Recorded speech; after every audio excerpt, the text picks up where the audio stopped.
प्यारे बच्चों नमस्कार। मैं सुखदेव सिंह साइंस मास्टर सरकारी सीनियर ਸੈਕੰਡਰੀ ਸਕੂਲ ਨਾਜੋਚਕ ਪਠਾਨਕੋਟ ਵਿਖੇ ਸੇਵਾ ਨਿਭਾ ਰਿਹਾ ਹਾਂ। ਪਿਆਰੇ ਵਿਦਿਆਰਥੀਓ, ਅੱਜ ਅਸੀਂ 8ਵੀਂ ਜਮਾਤ ਦਾ ਵਿਗਿਆਨ ਵਿਸ਼ੇ ਦਾ ਅਧਿਆਇ 14 ਬਿਜਲੀ ਧਾਰਾ ਅਤੇ ਇਸ ਦੇ ਰਸਾਇਣਿਕ ਪ੍ਰਭਾਵ ਬਾਰੇ ਪੜ੍ਹਾਂਗੇ। ਅਸੀਂ ਪਹਿਲਾਂ ਹੀ ਸਿੱਖ ਚੁੱਕੇ ਹਾਂ ਕਿ ਜਿਹੜੇ ਪਦਾਰਥ ਆਪਣੇ ਵਿੱਚੋਂ ਬਿਜਲੀ ਦੀ ਧਾਰਾ ਲੰਘਣ ਦਿੰਦੇ ਹਨ ਉਹ ਬਿਜਲੀ ਦੇ ਸੁਚਾਲਕ ਹੁੰਦੇ ਹਨ ਅਤੇ ਜਿਹੜੇ ਪਦਾਰਥ ਆਪਣੇ ਵਿੱਚੋਂ ਬਿਜਲੀ ਧਾਰਾ ਨੂੰ ਆਸਾਨੀ ਨਾਲ ਲੰਘਣ ਨਹੀਂ ਦਿੰਦੇ ਉਹ ਬਿਜਲੀ ਦੇ ਕਮਜ਼ੋਰ ਚਾਲਕ ਹੁੰਦੇ ਹਨ। 6ਵੀਂ ਜਮਾਤ ਵਿੱਚ ਅਸੀਂ ਇਹਨਾਂ ਨੂੰ ਪਰਖਣ ਲਈ ਟੈਸਟਰ ਬਣਾਉਣਾ ਸਿੱਖਿਆ ਸੀ, ਜਿਸ ਨਾਲ ਦੇਖਿਆ ਸੀ ਕਿ ਧਾਤਾਂ ਜਿਵੇਂ ਤਾਂਬਾ, ਐਲੂਮੀਨੀਅਮ ਬਿਜਲੀ ਦਾ ਚਾਲਣ ਕਰਦੀਆਂ ਹਨ, ਜਦ ਕਿ ਕੁਝ ਪਦਾਰਥ ਜਿਵੇਂ ਰਬੜ, ਪਲਾਸਟਿਕ ਅਤੇ ਲੱਕੜੀ ਬਿਜਲੀ ਦਾ ਚਾਲਣ ਨਹੀਂ ਕਰਦੀਆਂ। ਹੁਣ ਤੱਕ ਅਸੀਂ ਆਪਣੇ ਟੈਸਟਰ ਨਾਲ ਉਹਨਾਂ ਪਦਾਰਥਾਂ ਦੀ ਜਾਂਚ ਕੀਤੀ ਸੀ ਜਿਹੜੇ ਠੋਸ ਅਵਸਥਾ ਵਿੱਚ ਸਨ।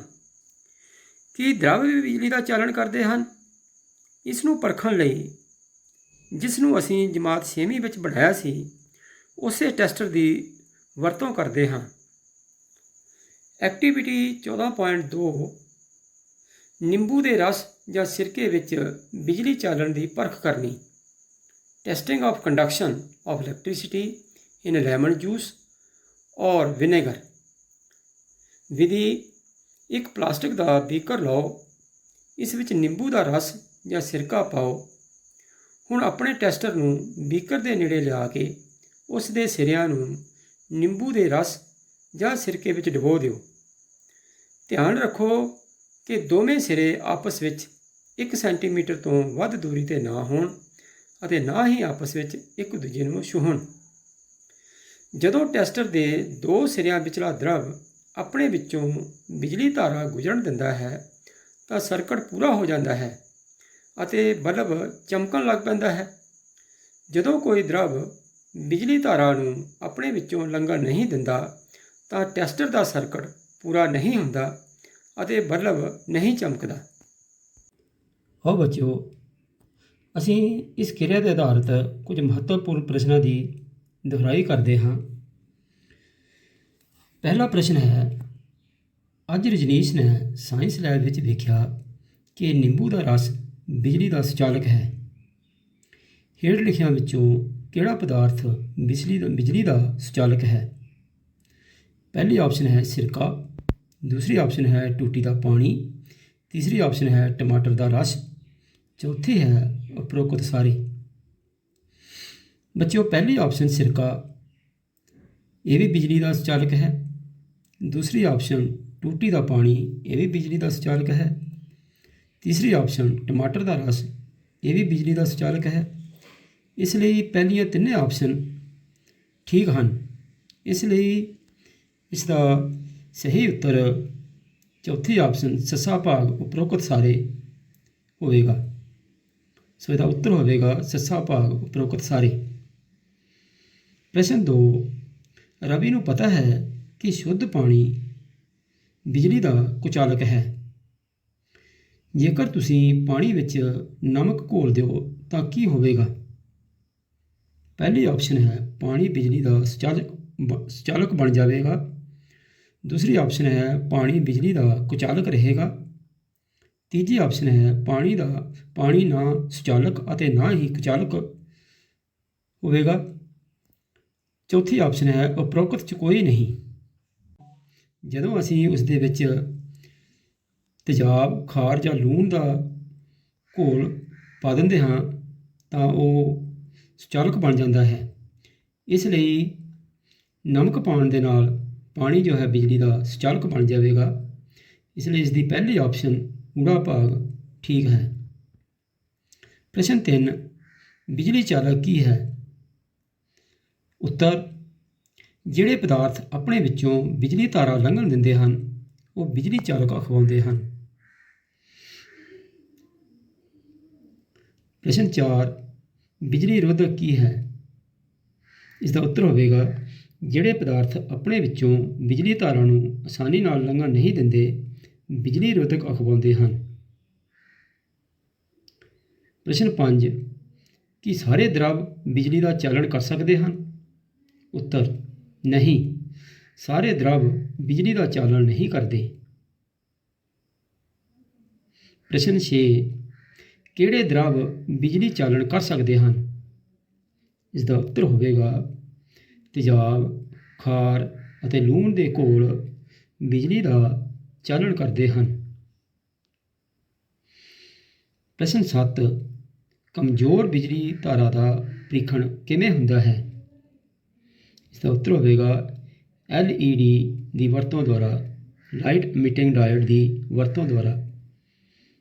ਪ੍ਰਸ਼ਨ 8 ਹੈ, ਚਿੱਤਰ ਵਿੱਚ ਦਰਸਾਈ ਗਈ ਵਿਵਸਥਾ ਵਿੱਚ ਬਲਬ ਨਹੀਂ ਚਮਕਦਾ, ਕੀ ਤੁਸੀਂ ਕਾਰਨ ਦੱਸ ਸਕਦੇ ਹੋ? ਇਸ ਦਾ ਉੱਤਰ ਹੋਏਗਾ ਹਾਂ, ਹੋ ਸਕਦਾ ਹੈ ਕਿ ਦਰਵ ਇੰਨਾ ਕਮਜ਼ੋਰ ਹੋਵੇ ਕਿ ਬਲਬ ਨੂੰ ਜਗਾਉਣ ਦੇ ਸਮਰੱਥ ਨਾ ਹੋਵੇ। ਇਸ ਲਈ ਯਕੀਨੀ ਜਾਂਚ ਲਈ LED ਦੀ ਵਰਤੋਂ ਕੀਤੀ ਜਾ ਸਕਦੀ ਹੈ। ਪਿਆਰੇ ਬੱਚਿਓ, ਹੁਣ ਅਸੀਂ ਇੱਕ ਹੋਰ ਟੈਸਟ ਬਣਾਉਣ ਲਈ ਬਿਜਲੀ ਧਾਰਾ ਦੇ ਚੁੰਬਕੀ ਪ੍ਰਭਾਵ ਦੀ ਵਰਤੋਂ ਕਰ ਸਕਦੇ ਹਾਂ। ਐਕਟੀਵਿਟੀ ਕਿਰਿਆ 14.3 ਇੱਕ ਟੈਸਟਰ ਬਣਾਉਣਾ ਅਤੇ ਇਸ ਦੀ ਕਾਰਜ ਵਿਧੀ ਨੂੰ ਸਮਝਣਾ। ਵਿਧੀ, ਮਾਚਿਸ ਦੀ ਇੱਕ ਖਾਲੀ ਡੱਬੀ ਵਿੱਚੋਂ ਟਰੇ ਕੱਢ ਲਓ। ਹੁਣ ਚਿੱਤਰ ਵਿੱਚ ਵਿਖਾਏ ਅਨੁਸਾਰ ਇੱਕ ਬਿਜਲੀ ਤਾਰ ਦੇ ਕੁਝ ਫੇਰੇ ਲਪੇਟੋ। ਟਰੇ ਦੇ ਅੰਦਰ ਇੱਕ ਛੋਟੀ ਚੁੰਬਕੀ ਸੂਈ ਰੱਖੋ। ਤਾਰ ਦੇ ਸੁਤੰਤਰ ਸਿਰੇ ਨੂੰ ਬੈਟਰੀ ਦੇ ਇੱਕ ਟਰਮੀਨਲ ਨਾਲ ਜੋੜੋ ਅਤੇ ਤਾਰ ਦੇ ਦੂਜੇ ਸਿਰੇ ਨੂੰ ਖੁੱਲ੍ਹਾ ਛੱਡ ਦਿਓ। ਤਾਰ ਦਾ ਦੂਜਾ ਟੁਕੜਾ ਲੈ ਕੇ ਬੈਟਰੀ ਦੇ ਦੂਜੇ ਟਰਮੀਨਲ ਨਾਲ ਜੋੜੋ। ਹੁਣ ਤਾਰਾਂ ਦੇ ਦੋਵੇਂ ਸਿਰਿਆਂ ਨੂੰ ਇੱਕ ਪਲ ਲਈ ਜੋੜੋ। ਜੇ ਚੁੰਬਕੀ ਸੂਈ ਤੁਰੰਤ ਵਿਖੇਪਣ ਦਿਖਾਏ ਤਾਂ ਤੁਹਾਡਾ ਟੈਸਟਰ ਤਿਆਰ ਹੈ। ਜਦੋਂ ਅਸੀਂ ਤਾਰਾਂ ਦੇ ਸੁਤੰਤਰ ਸਿਰਿਆਂ ਨੂੰ ਨਿੰਬੂ ਦੇ ਰਸ ਵਿੱਚ ਡੋਬਦੇ ਹਾਂ ਤਾਂ ਸੂਈ ਵਿੱਚ ਵਿਖੇਪਣ ਵਿਖਾਈ ਦਿੰਦਾ ਹੈ। ਹੁਣ ਇਸ ਨੂੰ ਪਾਣੀ ਵਿੱਚ ਡੋਬੋ ਅਤੇ ਪੂੰਝ ਕੇ ਸੁਕਾਓ। ਇਸ ਕਿਰਿਆ ਨੂੰ ਹੋਰ ਦਰਵ ਜਿਵੇਂ ਸਿਰਕਾ, ਟੂਟੀ ਦਾ ਪਾਣੀ, ਬਨਸਪਤੀ ਤੇਲ, ਦੁੱਧ, ਕਸੀਦਤ ਪਾਣੀ, ਮਿੱਟੀ ਦਾ ਤੇਲ, ਦਹੀਂ ਦਾ ਪਾਣੀ ਅਤੇ ਸੋਡਾ ਆਦਿ ਨਾਲ ਦੁਹਰਾਓ। ਹਰੇਕ ਸਥਿਤੀ ਵਿੱਚ ਵੇਖੋ ਕਿ ਸੂਈ ਵਿਖੇਪਣ ਦਰਸਾਉਂਦੀ ਹੈ। ਆਪਣੇ ਪ੍ਰੀਖਣਾਂ ਨੂੰ ਸਾਰਣੀ ਵਿੱਚ ਅੰਕਿਤ ਕਰੋ। ਪਿਆਰੇ ਬੱਚਿਓ, ਹੁਣ ਅਸੀਂ ਸਾਰਣੀ 14.1 ਤੋਂ ਵੇਖਦੇ ਹਾਂ ਕਿ ਕੁਝ ਦਰਵ ਬਿਜਲੀ ਦੇ ਸੁਚਾਲਕ ਹਨ ਅਤੇ ਕੁਝ ਕਮਜ਼ੋਰ ਚਾਲਕ ਹਨ। ਜਿਵੇਂ ਨਿੰਬੂ ਦਾ ਰਸ ਚੁੰਬਕੀ ਸੂਈ ਵਿਖੇਪਣ ਦਰਸਾਉਂਦੀ ਹੈ, ਇਹ ਇੱਕ ਚੰਗਾ ਚਾਲਕ ਹੈ। ਸਿਰਕਾ, ਇਹ ਵੀ ਚੁੰਬਕੀ ਸੂਈ ਵਿਖੇਪਣ ਦਰਸਾਉਂਦੀ ਹੈ, ਇਹ ਵੀ ਇੱਕ ਚੰਗਾ ਚਾਲਕ ਹੈ। ਟੂਟੀ ਦਾ ਪਾਣੀ, ਇਸ ਵਿੱਚ ਵੀ ਚੁੰਬਕੀ ਸੂਈ ਵਿਖੇਪਣ ਦਰਸਾਉਂਦੀ ਹੈ, ਇਸ ਲਈ ਇਹ ਚਾਲਕ ਹੈ। ਬਨਸਪਤੀ ਤੇਲ ਚੁੰਬਕੀ ਸੂਈ ਵਿਖੇਪਣ ਨਹੀਂ ਦਰਸਾਉਂਦੀ, ਇਸ ਲਈ ਇਹ ਕਮਜ਼ੋਰ ਚਾਲਕ ਹੈ। ਦੁੱਧ, ਇਸ ਵਿੱਚ ਵੀ ਚੁੰਬਕੀ ਸੂਈ ਵਿਖੇਪਣ ਨਹੀਂ ਦਰਸਾਉਂਦੀ, ਇਸ ਲਈ ਇਹ ਕਮਜ਼ੋਰ ਚਾਲਕ ਹੈ। ਸ਼ਹਿਦ, ਇਸ ਵਿੱਚ ਵੀ ਚੁੰਬਕੀ ਸੂਈ ਵਿਖੇਪਣ ਨਹੀਂ ਦਰਸਾਉਂਦੀ, ਇਸ ਲਈ ਇਹ ਕਮਜ਼ੋਰ ਚਾਲਕ ਹੈ। ਕਸੀਦਤ ਪਾਣੀ, ਇਸ ਵਿੱਚ ਵੀ ਚੁੰਬਕੀ ਸੂਈ ਵਿਖੇਪਣ ਨਹੀਂ ਦਰਸਾਉਂਦੀ, ਇਹ ਵੀ ਇੱਕ ਕਮਜ਼ੋਰ ਚਾਲਕ ਹੈ। ਦਹੀਂ ਦਾ ਪਾਣੀ, ਇਸ ਵਿੱਚ ਚੁੰਬਕੀ ਸੂਈ ਵਿਖੇਪਣ ਦਰਸਾਉਂਦੀ ਹੈ, ਇਸ ਲਈ ਇਹ ਇੱਕ ਚੰਗਾ ਚਾਲਕ ਹੈ। ਆਓ ਬੱਚਿਓ, ਇਸ ਕਿਰਿਆ ਦੇ ਆਧਾਰਿਤ ਕੁਝ ਮਹੱਤਵਪੂਰਨ ਪ੍ਰਸ਼ਨਾਂ ਦੀ ਦੁਹਰਾਈ ਕਰਦੇ ਹਾਂ। ਪ੍ਰਸ਼ਨ ਪਹਿਲਾ ਹੈ, ਅੱਜ ਮੋਹਿਤ ਨੂੰ ਪਤਾ ਲੱਗਿਆ ਕਿ ਪੁਰਾਣੇ ਸਮਿਆਂ ਵਿੱਚ ਲੋਕ ਇੱਕ ਯੰਤਰ ਨਾਲ ਦਿਸ਼ਾ ਦਾ ਪਤਾ ਲਗਾਉਂਦੇ ਸਨ। ਉਸ ਯੰਤਰ ਨੂੰ ਕੀ ਕਹਿੰਦੇ ਹਨ? ਪਹਿਲੀ ਆਪਸ਼ਨ ਹੈ ਐਮੀਟਰ, ਦੂਸਰੀ ਆਪਸ਼ਨ ਹੈ ਵੋਲਟਮੀਟਰ, तीसरी ऑप्शन है चुंबकी सूई, चौथी ऑप्शन है उपरोक्त सारे।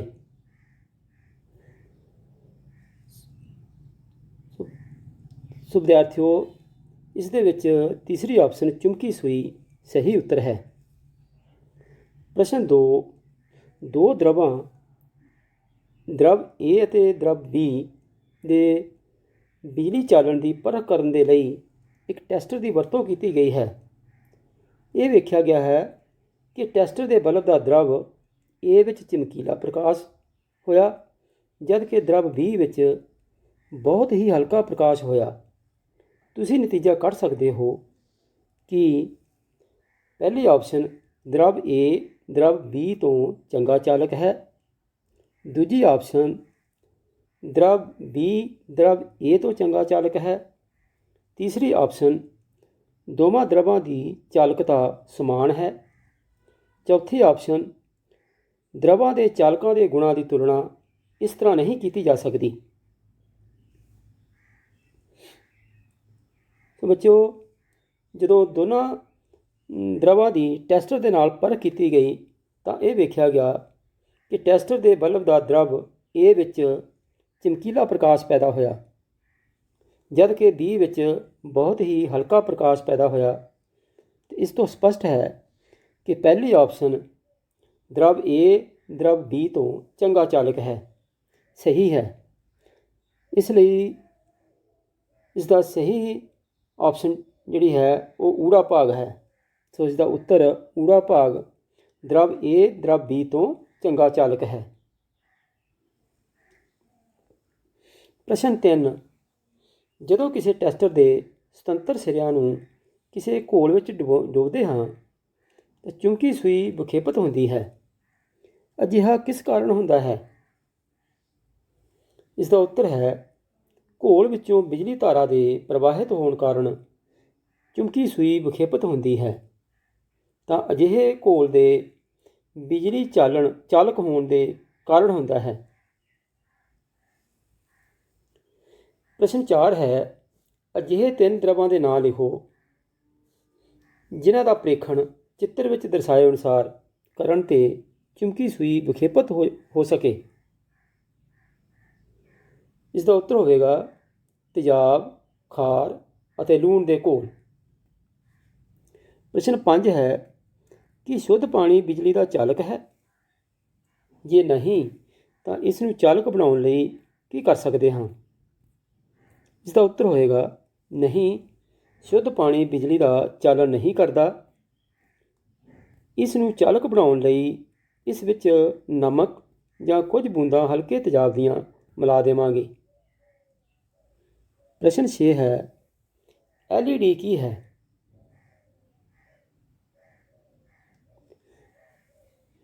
ਇਸ ਦਾ ਉੱਤਰ ਹੈ ਇਹ ਪ੍ਰਕਾਸ਼ ਉਤਸਰਜਨ ਡਾਇਓਡ ਲਾਈਟ ਅਮਿਟਿੰਗ ਡਾਇਓਡ ਹੈ। ਇਹ ਬਹੁਤ ਕਮਜ਼ੋਰ ਬਿਜਲੀ ਧਾਰਾ ਲੰਘਣ ਨਾਲ ਵੀ ਜਗ ਪੈਂਦੀ ਹੈ। ਅਗਲਾ ਪ੍ਰਸ਼ਨ, ਤਟੀ ਖੇਤਰ ਵਿੱਚ ਰਹਿਣ ਵਾਲਾ ਇੱਕ ਬੱਚਾ ਆਪਣੇ ਟੈਸਟਰ ਨਾਲ ਪੀਣ ਦੇ ਪਾਣੀ ਦੇ ਲਈ ਚੁੰਬਕੀ ਸੂਈ ਵਧੇਰੇ ਵਿਖੇਪਣ ਦਰਸਾਉਂਦੀ ਹੈ। ਇਸ ਦਾ ਕੀ ਕਾਰਨ ਹੈ? ਉੱਤਰ ਹੋਏਗਾ ਸਮੁੰਦਰ ਦੇ ਪਾਣੀ ਵਿੱਚ ਲੂਣਾਂ ਦੀ ਸੰਘਣਤਾ ਵੱਧ ਹੁੰਦੀ ਹੈ, ਜੋ ਇਸ ਵਿੱਚੋਂ ਬਿਜਲੀ ਧਾਰਾ ਲੰਘਣ ਦੀ ਸਮਰੱਥਾ ਨੂੰ ਵਧਾ ਦਿੰਦੀ ਹੈ। ਇਸੇ ਕਾਰਨ ਚੁੰਬਕੀ ਸੂਈ ਵੱਧ ਵਿਖੇਪਤ ਹੁੰਦੀ ਹੈ। ਪ੍ਰਸ਼ਨ 8 ਹੈ ਕਿ ਤੇਜ਼ ਵਰਖਾ ਸਮੇਂ ਕਿਸੇ ਲਾਈਨਮੈਨ ਦੇ ਲਈ ਬਾਹਰਲੀ ਮੁੱਖ ਲਾਈਨ ਦੀਆਂ ਮੁੱਖ ਤਾਰਾਂ ਦੀ ਮੁਰੰਮਤ ਕਰਨਾ ਸੁਰੱਖਿਅਤ ਹੁੰਦਾ ਹੈ? ਵਿਆਖਿਆ ਕਰੋ। ਉੱਤਰ ਨਹੀਂ, ਕਿਸੇ ਲਾਈਨਮੈਨ ਦੇ ਲਈ ਵਰਖਾ ਦੇ ਸਮੇਂ ਬਾਹਰਲੀ ਮੁੱਖ ਲਾਈਨ ਦੇ ਬਿਜਲੀ ਤਾਰਾਂ ਦੀ ਮੁਰੰਮਤ ਕਰਨਾ ਸੁਰੱਖਿਅਤ ਨਹੀਂ ਹੁੰਦਾ, ਕਿਉਂਕਿ ਵਰਖਾ ਦਾ ਪਾਣੀ ਬਿਜਲੀ ਦਾ ਚਾਲਕ ਹੈ। ਅਜਿਹਾ ਕਰਨ ਨਾਲ ਉਸ ਨੂੰ ਝਟਕਾ ਲੱਗ ਸਕਦਾ ਹੈ। ਪ੍ਰਸ਼ਨ 9, ਪਹੇਲੀ ਨੇ ਸੁਣਿਆ ਸੀ ਕਿ ਵਰਖਾ ਦਾ ਪਾਣੀ ਉਨਾ ਹੀ ਸ਼ੁੱਧ ਹੈ ਜਿੰਨਾ ਕਿ ਕਸੀਦਤ ਪਾਣੀ। ਇਸ ਲਈ ਉਸਨੇ ਇੱਕ ਸਾਫ਼ ਕੱਚ ਦੇ ਬਰਤਨ ਵਿੱਚ ਕੁਝ ਵਰਖਾ ਦਾ ਪਾਣੀ ਇਕੱਠਾ ਕਰਕੇ ਟੈਸਟਰ ਨਾਲ ਉਸ ਦਾ ਪ੍ਰੀਖਣ ਕੀਤਾ। ਉਸ ਨੂੰ ਇਹ ਵੇਖ ਕੇ ਹੈਰਾਨੀ ਹੋਈ ਕਿ ਚੁੰਬਕੀ ਸੂਈ ਵਿਖੇਪਣ ਦਰਸਾਉਂਦੀ ਹੈ। ਇਸ ਦਾ ਕੀ ਕਾਰਨ ਹੋ ਸਕਦਾ ਹੈ? ਉੱਤਰ, ਵਰਖਾ ਦਾ ਪਾਣੀ ਬੇਸ਼ੱਕ ਸ਼ੁੱਧ ਹੁੰਦਾ ਹੈ, ਪਰੰਤੂ ਵਾਤਾਵਰਣ ਵਿੱਚ ਬਹੁਤ ਸਾਰੀਆਂ ਅਸ਼ੁੱਧੀਆਂ ਹਨ ਜੋ ਕਿ ਵਰਖਾ ਦੇ ਪਾਣੀ ਵਿੱਚ ਘੁਲ ਕੇ ਇਸ ਨੂੰ ਬਿਜਲੀ ਦਾ ਚਾਲਕ ਬਣਾ ਦਿੰਦੀਆਂ ਹਨ। ਪਿਆਰੇ ਬੱਚਿਓ, ਹੁਣ ਅਸੀਂ ਬਿਜਲੀ ਧਾਰਾ ਦੇ ਰਸਾਇਣਿਕ ਪ੍ਰਭਾਵ ਬਾਰੇ ਪੜ੍ਹਾਂਗੇ। ਜਦੋਂ ਬਿਜਲੀ ਕਿਸੇ ਚਾਲਕ ਘੋਲ ਵਿੱਚੋਂ ਲੰਘਦੀ ਹੈ ਤਾਂ ਰਸਾਇਣਿਕ ਪਰਿਵਰਤਨ ਹੁੰਦਾ ਹੈ। ਇਸ ਨੂੰ ਬਿਜਲੀ ਧਾਰਾ ਦਾ ਰਸਾਇਣਿਕ ਪ੍ਰਭਾਵ ਕਹਿੰਦੇ ਹਨ। ਐਕਟੀਵਿਟੀ ਕਿਰਿਆ 14.6 ਪਾਣੀ ਵਿੱਚੋਂ ਬਿਜਲੀ ਧਾਰਾ ਪ੍ਰਵਾਹਿਤ ਕਰਨਾ ਅਤੇ ਬਿਜਲੀ ਦੇ ਰਸਾਇਣਿਕ ਪ੍ਰਭਾਵ ਨੂੰ ਸਮਝਣਾ। ਵਿਧੀ 2 ਕਾਰਬਨ ਰੌਡ, ਜਿਸ ਨੂੰ ਇਲੈਕਟ੍ਰੋਡ ਕਹਿੰਦੇ ਹਨ, ਲਓ ਅਤੇ ਧਾਤ ਦੀਆਂ ਟੋਪੀਆਂ ਨੂੰ ਸਾਫ਼ ਕਰੋ। ਇਸ ਦੇ 2 ਸਿਰਿਆਂ ਨੂੰ ਬੈਟਰੀ ਨਾਲ ਜੋੜੋ। ਪਾਣੀ ਨੂੰ ਹੋਰ ਚਾਲਕ ਬਣਾਉਣ ਲਈ ਥੋੜ੍ਹਾ ਜਿਹਾ ਨਿੰਬੂ ਦਾ ਰਸ ਜਾਂ ਲੂਣ ਪਾ ਦਿਓ। ਹੁਣ ਇਲੈਕਟ੍ਰੋਡਾਂ ਨੂੰ ਇਸ ਵਿੱਚ ਡੁਬੋ ਦਿਓ। ਇਲੈਕਟ੍ਰੋਡ ਦੀਆਂ ਟੋਪੀਆਂ ਪਾਣੀ ਤੋਂ ਬਾਹਰ ਰਹਿਣੀਆਂ ਚਾਹੀਦੀਆਂ ਹਨ। ਦੋਨੋਂ ਇਲੈਕਟ੍ਰੋਡਾਂ 'ਤੇ ਗੈਸਾਂ ਦੇ ਬੁਲਬੁਲੇ ਦਿਖਾਈ ਦੇਣਗੇ। ਬੈਟਰੀ ਦੇ ਧਨ ਟਰਮੀਨਲ ਨਾਲ ਜੁੜੇ ਇਲੈਕਟ੍ਰੋਡ ਉੱਤੇ ਆਕਸੀਜਨ ਗੈਸ ਦੇ ਬੁਲਬੁਲੇ ਅਤੇ ਹਾਈਡਰੋਜਨ ਦੇ ਬੁਲਬੁਲੇ ਦੂਜੇ ਇਲੈਕਟ੍ਰੋਡ ਉੱਤੇ ਬਣਦੇ ਦਿਖਾਈ ਦੇਣਗੇ। ਹੁਣ ਅਸੀਂ ਇਸ ਕਿਰਿਆ ਦੇ ਆਧਾਰ 'ਤੇ ਕੁਝ ਮਹੱਤਵਪੂਰਨ ਪ੍ਰਸ਼ਨ ਦੀ ਦੁਹਰਾਈ ਕਰਦੇ ਹਾਂ। ਪ੍ਰਸ਼ਨ 1 ਹੈ, ਹੇਠਾਂ ਵਿਖਾਈ ਗਈ ਕਿਰਿਆ ਵਿੱਚ 2 ਵਿਅਰਥ ਸੈੱਲਾਂ ਵਿੱਚੋਂ ਕਾਰਬਨ ਦੀਆਂ ਛੜਾਂ ਕੱਢ ਕੇ ਇਹਨਾਂ ਨੂੰ ਬੈਟਰੀ ਨਾਲ ਜੋੜ ਕੇ ਪਾਣੀ ਦੇ ਬੀਕਰ ਵਿੱਚ ਡੁਬੋ ਦਿੱਤਾ ਗਿਆ। ਕੁਝ ਸਮੇਂ ਬਾਅਦ ਛੜਾਂ ਦੇ ਆਲੇ ਦੁਆਲੇ ਗੈਸ ਦੇ ਬੁਲਬੁਲੇ ਦਿਖਾਈ ਦਿੰਦੇ ਹਨ। ਇਹ ਬੁਲਬੁਲੇ ਕਿਹੜੀ ਗੈਸ ਦੇ ਹੋ ਸਕਦੇ ਹਨ? ਪਹਿਲੀ ਆਪਸ਼ਨ ਹੈ ਨਾਈਟ੍ਰੋਜਨ ਅਤੇ ਕਲੋਰੀਨ। ਦੂਸਰੀ ਆਪਸ਼ਨ ਹੈ ਆਕਸੀਜਨ ਅਤੇ ਹਾਈਡਰੋਜਨ। ਤੀਸਰੀ ਆਪਸ਼ਨ ਹੈ ਹੀਲੀਅਮ ਅਤੇ ਨਿਆਨ। ਚੌਥੀ ਆਪਸ਼ਨ ਹੈ ਇਹਨਾਂ 'ਚੋਂ ਕੋਈ ਨਹੀਂ। ਬੱਚਿਓ, ਜਦੋਂ ਤੇਜ਼ਾਬੀ ਪਾਣੀ ਦੇ ਵਿੱਚੋਂ ਬਿਜਲੀ ਧਾਰਾ ਲੰਘਦੀ ਹੈ ਤਾਂ ਤੁਹਾਨੂੰ ਪਤਾ ਹੈ ਕਿ ਪਾਣੀ ਹਾਈਡਰੋਜਨ ਅਤੇ ਆਕਸੀਜਨ ਦੇ ਵਿੱਚ ਟੁੱਟ ਜਾਂਦਾ ਹੈ। ਇਸ ਲਈ ਇਸ ਦੀ ਦੂਸਰੀ ਆਪਸ਼ਨ ਆਕਸੀਜਨ ਅਤੇ ਹਾਈਡਰੋਜਨ ਸਹੀ ਉੱਤਰ ਹੈ। ਇਸ ਲਈ ਇਸ ਦਾ ਉੱਤਰ ਹੋਵੇਗਾ ਐੜਾ ਆਪਸ਼ਨ ਆਕਸੀਜਨ ਅਤੇ ਹਾਈਡਰੋਜਨ। ਪ੍ਰਸ਼ਨ 2, ਰੀਨਾ ਨੇ ਅੱਜ ਇੱਕ ਸੁੱਕਾ ਸੈੱਲ ਤੋੜਿਆ। ਉਸ ਨੂੰ ਇਸ ਵਿੱਚੋਂ ਇੱਕ ਕਾਲੇ ਰੰਗ ਦੀ ਛੜ ਪ੍ਰਾਪਤ ਹੋਈ। ਇਸ ਛੜ ਨੂੰ ਕੀ ਕਹਿੰਦੇ ਹਨ? ਪਹਿਲੀ ਆਪਸ਼ਨ ਹੈ ਇਲੈਕਟ੍ਰੋਡ। ਦੂਸਰੀ ਹੈ ਇਲੈਕਟ੍ਰੋਲਾਈਟ। ਤੀਸਰੀ ਹੈ ਕੁਚਾਲਕ। ਚੌਥੀ ਹੈ ਉਪਰੋਕਤ ਸਾਰੇ। ਇਹਦੇ ਵਿੱਚ ਪਹਿਲੀ ਆਪਸ਼ਨ ਇਲੈਕਟ੍ਰੋਡ ਸਹੀ ਆਪਸ਼ਨ ਹੈ। ਇਸ ਲਈ ਇਸ ਦਾ ਉੱਤਰ ਹੋਵੇਗਾ ਊੜਾ ਭਾਗ ਇਲੈਕਟ੍ਰੋਡ। ਪਿਆਰੇ ਬੱਚਿਓ, ਹੁਣ ਅਸੀਂ ਬਿਜਲੀ ਮੁਲੰਮਾ ਕਰਨ ਬਾਰੇ ਪੜ੍ਹਾਂਗੇ। ਬੱਚਿਓ, ਤੁਸੀਂ ਆਪਣੇ ਘਰ ਵਿੱਚ ਸਾਈਕਲ ਦਾ ਹੈਂਡਲ ਅਤੇ ਪਹੀਆਂ ਦੇ ਰਿਮ ਕਿੰਨੇ ਚਮਕਦਾਰ ਹੁੰਦੇ ਹਨ? ਕੁਝ ਸਮੇਂ ਬਾਅਦ ਉਹਨਾਂ ਉੱਤੇ ਝਰੀੜ ਪੈ ਜਾਵੇ ਤਾਂ ਉਹਨਾਂ ਦੀ ਚਮਕਦਾਰ ਪਰਤ ਉਤਰ ਜਾਂਦੀ ਹੈ ਅਤੇ ਹੇਠਲੀ ਪਰਤ ਇੰਨੀ ਚਮਕਦਾਰ ਨਹੀਂ ਹੁੰਦੀ। ਜਾਂ ਔਰਤਾਂ ਨੂੰ ਅਜਿਹੇ ਗਹਿਣੇ ਪਹਿਨੇ ਹੋਏ ਵੇਖਿਆ ਹੋਵੇਗਾ ਜੋ ਵੇਖਣ ਵਿੱਚ ਸੋਨੇ ਦੇ ਲੱਗਦੇ ਹਨ, ਪਰ ਲਗਾਤਾਰ ਵਰਤੋਂ ਤੋਂ ਬਾਅਦ ਸੋਨੇ ਦੀ ਪਰਤ ਉਤਰ ਜਾਂਦੀ ਹੈ ਅਤੇ ਹੇਠਲੀ ਪਰਤ ਦਿਖਾਈ ਦੇਣ ਲੱਗਦੀ ਹੈ ਜੋ ਕਿ ਇੰਨੀ ਚਮਕਦਾਰ ਨਹੀਂ ਹੁੰਦੀ। ਇਹਨਾਂ ਦੋਵਾਂ ਹੀ ਹਾਲਤਾਂ ਵਿੱਚ ਇੱਕ ਧਾਤ ਉੱਤੇ ਦੂਜੀ ਧਾਤ ਦੀ ਪਰਤ ਚੜ੍ਹੀ ਹੁੰਦੀ ਹੈ। ਬੱਚਿਓ, ਇੱਕ ਧਾਤ ਦੀ ਸਤ੍ਹਾ ਉੱਤੇ ਦੂਜੀ ਧਾਤ ਦੀ ਪਰਤ ਕਿਸ ਤਰ੍ਹਾਂ ਚੜ੍ਹਾ ਦਿੱਤੀ ਜਾਂਦੀ ਹੈ, ਆਓ ਇਸ ਨੂੰ ਕਿਰਿਆ ਰਾਹੀਂ ਸਮਝਦੇ ਹਾਂ। ਐਕਟੀਵਿਟੀ ਕਿਰਿਆ 14.7 ਬਿਜਲਈ ਮੁਲੰਮਾ ਕਰਨ ਨੂੰ ਸਮਝਣਾ। ਵਿਧੀ, ਇੱਕ ਬੀਕਰ ਵਿੱਚ ਕਸੀਦਤ ਪਾਣੀ ਲਓ ਅਤੇ ਕਾਪਰ ਸਲਫੇਟ ਦਾ ਘੋਲ ਬਣਾਓ। ਇਸ ਨੂੰ ਚਾਲਕ ਬਣਾਉਣ ਲਈ ਇਸ ਵਿੱਚ ਕੁਝ ਬੂੰਦਾਂ ਸਲਫਿਊਰਿਕ ਐਸਿਡ ਦੀਆਂ ਪਾਓ। ਸਾਫ਼ ਤਾਂਬੇ ਦੀਆਂ ਪਲੇਟਾਂ ਨੂੰ ਤਾਰਾਂ ਰਾਹੀਂ ਬੈਟਰੀ ਦੇ ਟਰਮੀਨਲ ਨਾਲ ਜੋੜੋ। ਪਲੇਟਾਂ ਨੂੰ ਬੀਕਰ ਵਿੱਚ ਕਾਪਰ ਸਲਫੇਟ ਦੇ ਘੋਲ ਵਿੱਚ ਡੁਬੋ ਦਿਓ। ਹੁਣ ਸਰਕਟ ਵਿੱਚ ਲਗਭਗ 5 ਮਿੰਟ ਲਈ ਬਿਜਲੀ ਧਾਰਾ ਦਾ ਪ੍ਰਵਾਹਨ ਕਰੋ। ਤੁਸੀਂ ਦੇਖੋਗੇ ਕਿ ਉਹ ਕਾਪਰ ਇਲੈਕਟ੍ਰੋਡ ਜੋ ਬੈਟਰੀ ਦੇ ਰਿਨ ਟਰਮੀਨਲ ਨਾਲ ਜੁੜਿਆ ਹੈ ਉਸ ਉੱਤੇ ਕਾਪਰ ਦੀ ਪਰਤ ਚੜ੍ਹ ਗਈ ਹੈ। ਜਦੋਂ ਕਾਪਰ ਸਲਫੇਟ ਦੇ ਘੋਲ ਵਿੱਚੋਂ ਬਿਜਲੀ ਧਾਰਾ ਲੰਘਾਈ ਜਾਂਦੀ ਹੈ ਤਾਂ ਕਾਪਰ ਸਲਫੇਟ ਕਾਪਰ ਅਤੇ ਸਲਫੇਟ ਵਿੱਚ ਟੁੱਟ ਜਾਂਦਾ ਹੈ। ਸੁਤੰਤਰ ਕਾਪਰ ਆਇਨ ਬੈਟਰੀ ਦੀ ਰਿਨ ਟਰਮੀਨਲ ਨਾਲ ਜੁੜੀ ਇਲੈਕਟ੍ਰੋਡ ਵੱਲ ਆਕਰਸ਼ਿਤ ਹੁੰਦਾ ਹੈ ਅਤੇ ਇਸ ਉੱਤੇ ਜੰਮ ਜਾਂਦਾ ਹੈ। ਬੱਚਿਓ, ਰੋਜ਼ਾਨਾ ਜੀਵਨ ਵਿੱਚ ਮੁਲੰਮਾ ਕਰਨ ਦੇ ਉਪਯੋਗ। ਗਹਿਣੇ ਬਣਾਉਣ ਵਾਲੇ ਸਸਤੀਆਂ ਧਾਤਾਂ ਉੱਤੇ ਚਾਂਦੀ ਅਤੇ ਸੋਨੇ ਦਾ ਬਿਜਲਈ ਮੁਲੰਮਾਕਰਨ ਕਰਦੇ ਹਨ। ਇਹ ਗਹਿਣੇ ਵੇਖਣ ਵਿੱਚ ਚਾਂਦੀ ਜਾਂ ਸੋਨੇ ਵਰਗੇ ਲੱਗਦੇ ਹਨ, ਪਰ ਅਸਲ ਵਿੱਚ ਇਹ ਬਹੁਤ ਸਸਤੇ ਹੁੰਦੇ ਹਨ। ਨੰਬਰ 2, ਭੋਜਨ ਪਦਾਰਥਾਂ ਦੇ ਭੰਡਾਰਨ ਦੇ ਲਈ ਵਰਤੇ ਜਾਂਦੇ ਟਿਨ ਦੇ ਡੱਬਿਆਂ ਵਿੱਚ ਲੋਹੇ ਉੱਤੇ ਟਿਨ ਦਾ ਮੁਲੰਮਾਕਰਨ ਕੀਤਾ ਜਾਂਦਾ ਹੈ। ਟਿਨ ਲੋਹੇ ਨਾਲੋਂ ਘੱਟ ਕਿਰਿਆਸ਼ੀਲ ਹੁੰਦਾ ਹੈ। ਇਸ ਤਰ੍ਹਾਂ ਭੋਜਨ ਪਦਾਰਥ ਲੋਹੇ ਦੇ ਸੰਪਰਕ ਵਿੱਚ ਨਹੀਂ ਆਉਂਦੇ ਅਤੇ ਖਰਾਬ ਹੋਣ ਤੋਂ ਬਚ ਜਾਂਦੇ ਹਨ। ਨੰਬਰ 3, ਸਾਈਕਲ ਦੇ ਹੈਂਡਲ, ਪਹੀਏ ਦੇ ਰਿਮ, ਕਾਰਾਂ ਦੇ ਭਾਗ ਆਦਿ ਲੋਹੇ ਦੇ ਬਣੇ ਹੁੰਦੇ ਹਨ। ਲੋਹੇ ਨੂੰ ਖੋਲ੍ਹਣ ਤੋਂ ਬਚਾਉਣ ਲਈ ਨਿਕਲ ਜਾਂ ਕ੍ਰੋਮੀਅਮ ਦਾ ਮੁਲੰਮਾਕਰਨ ਕੀਤਾ ਜਾਂਦਾ ਹੈ। ਕ੍ਰੋਮੀਅਮ ਚਮਕਦਾਰ ਵਿਖਾਈ ਦਿੰਦਾ ਹੈ, ਇਹ ਖੁਰਦਾ ਨਹੀਂ। ਕ੍ਰੋਮੀਅਮ ਇੱਕ ਮਹਿੰਗੀ ਧਾਤ ਹੈ, ਇਸ ਲਈ ਪੂਰੀ ਵਸਤੂ ਨੂੰ ਕ੍ਰੋਮੀਅਮ ਦੀ ਬਣਾਉਣਾ ਆਰਥਿਕ ਪੱਖੋਂ ਠੀਕ ਨਹੀਂ ਹੈ। ਕਿਰਿਆ ਦੇ ਆਧਾਰਿਤ ਕੁਝ ਮਹੱਤਵਪੂਰਨ ਪ੍ਰਸ਼ਨਾਂ ਦੀ ਦੁਹਰਾਈ ਕਰਦੇ ਹਾਂ। ਮੇਰਾ ਪਹਿਲਾ ਪ੍ਰਸ਼ਨ ਹੈ, ਰਾਜੀਵ ਨੇ ਨੋਟ ਕੀਤਾ ਕਿ ਲੋਹੇ ਦੇ ਵਾਹਨਾਂ ਉੱਤੇ ਕਿਸੇ ਹੋਰ ਧਾਤ ਦੀ ਪਰਤ ਚੜ੍ਹੀ ਹੁੰਦੀ ਹੈ। ਅਜਿਹਾ ਕਿਉਂ ਕੀਤਾ ਜਾਂਦਾ ਹੈ? ਪਹਿਲੀ ਆਪਸ਼ਨ ਹੈ ਲੋਹੇ ਨੂੰ ਜੰਗਾਲ ਤੋਂ ਬਚਾਉਣ ਲਈ, ਦੂਸਰੀ ਆਪਸ਼ਨ ਹੈ ਮਜ਼ਬੂਤੀ ਲਈ, ਤੀਸਰੀ ਆਪਸ਼ਨ ਹੈ ਸਤ੍ਹਾ ਨੂੰ ਚਮਕਦਾਰ ਬਣਾਉਣ ਲਈ, ਚੌਥੀ ਆਪਸ਼ਨ ਹੈ ਉਪਰੋਕਤ ਸਾਰੇ। ਇਸ ਵਿੱਚ ਪਹਿਲੀ ਆਪਸ਼ਨ ਲੋਹੇ ਨੂੰ ਜੰਗਾਲ ਤੋਂ ਬਚਾਉਣ ਲਈ, ਇਹ ਵੀ ਠੀਕ ਹੈ। ਦੂਸਰੀ ਆਪਸ਼ਨ ਮਜ਼ਬੂਤੀ ਲਈ, ਇਹ ਵੀ ਠੀਕ ਹੈ। ਤੀਸਰੀ ਆਪਸ਼ਨ ਸਤ੍ਹਾ ਨੂੰ ਚਮਕਦਾਰ ਬਣਾਉਣ ਲਈ, ਇਹ ਵੀ ਠੀਕ ਹੈ। ਇਸ ਲਈ ਪਹਿਲੀਆਂ ਤਿੰਨੋਂ ਆਪਸ਼ਨ ਠੀਕ ਹਨ।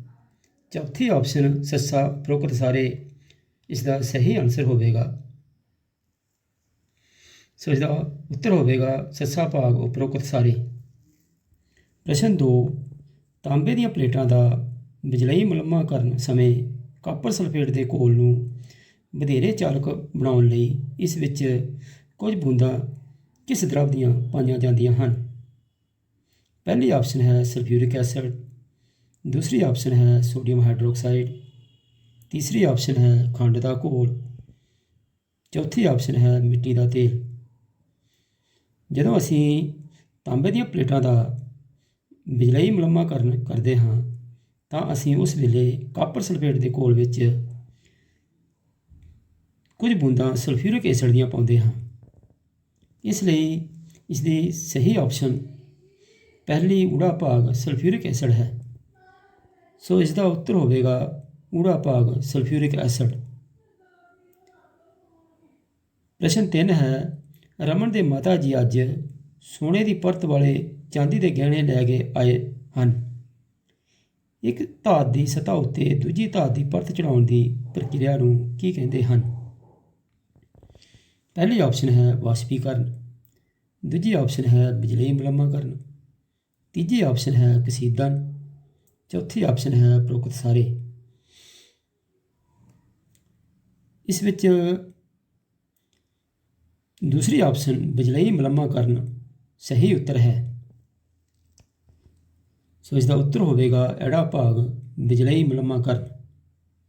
ਪ੍ਰਸ਼ਨ 4, ਕਾਪਰ ਸਲਫੇਟ ਦੇ ਘੋਲ ਵਿੱਚੋਂ ਬਿਜਲੀ ਧਾਰਾ ਲੰਘਾਉਣ 'ਤੇ ਕਾਪਰ ਬੈਟਰੀ ਦੇ ਕਿਸ ਟਰਮੀਨਲ ਨਾਲ ਜੁੜੀ ਕਾਪਰ ਪਲੇਟ ਉੱਪਰ ਤੋਂ ਖੁਰਦਾ ਹੈ? ਪਿਆਰੇ ਬੱਚਿਓ, ਜਦੋਂ ਅਸੀਂ ਕਾਪਰ ਸਲਫੇਟ ਦੇ ਘੋਲ ਵਿੱਚ ਕਾਪਰ ਦੀਆਂ ਪਲੇਟਾਂ ਡੁਬੋਂਦੇ ਹਾਂ ਤਾਂ ਪਲੇਟ ਦਾ ਜਿਹੜਾ ਸਿਰਾ ਬੈਟਰੀ ਦੇ ਪੋਜ਼ਿਟਿਵ ਟਰਮੀਨਲ ਨਾਲ ਜੁੜਿਆ ਹੁੰਦਾ ਹੈ ਉਸੇ ਪਲੇਟ ਤੋਂ ਕਾਪਰ ਖੁਰਦਾ ਹੈ। ਸੋ ਇਸ ਲਈ ਇਸ ਦੀ ਸਹੀ ਆਪਸ਼ਨ ਊੜਾ ਭਾਗ ਧਨ ਟਰਮੀਨਲ ਹੋਵੇਗਾ। ਸੋ ਇਸ ਦਾ ਉੱਤਰ ਹੋਵੇਗਾ ਊੜਾ ਭਾਗ ਧਨ ਟਰਮੀਨਲ। ਪ੍ਰਸ਼ਨ 6 ਹੈ, ਕਿਸ ਪ੍ਰਕਿਰਿਆ ਦੁਆਰਾ ਸਸਤੀ ਧਾਤ ਨੂੰ ਸੋਨੇ ਜਾਂ ਕ੍ਰੋਮੀਅਮ ਨਾਲ ਢੱਕਿਆ ਜਾਂਦਾ ਹੈ? ਇਸ ਦਾ ਸਹੀ ਉੱਤਰ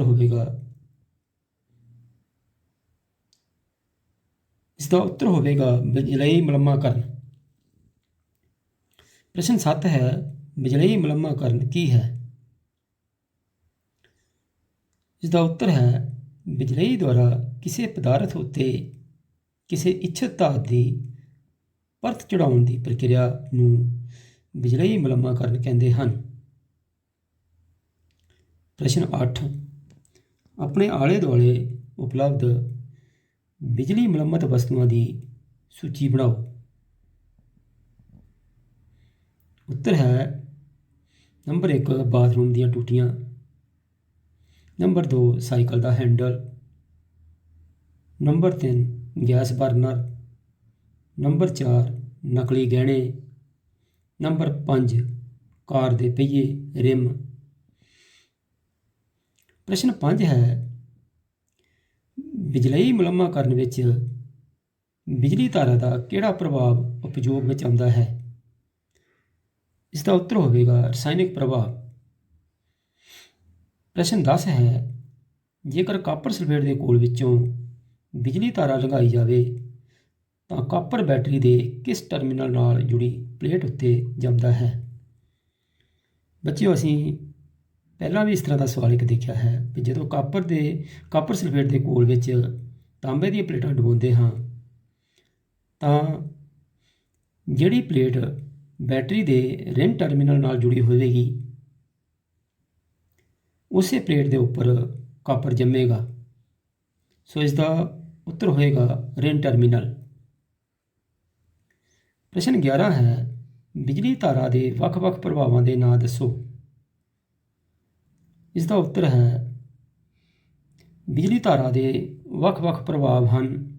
ਨੰਬਰ 1 ਤਾਪਣ ਪ੍ਰਭਾਵ, ਨੰਬਰ 2 ਰਸਾਇਣਿਕ ਪ੍ਰਭਾਵ, ਨੰਬਰ 3 ਚੁੰਬਕੀ ਪ੍ਰਭਾਵ।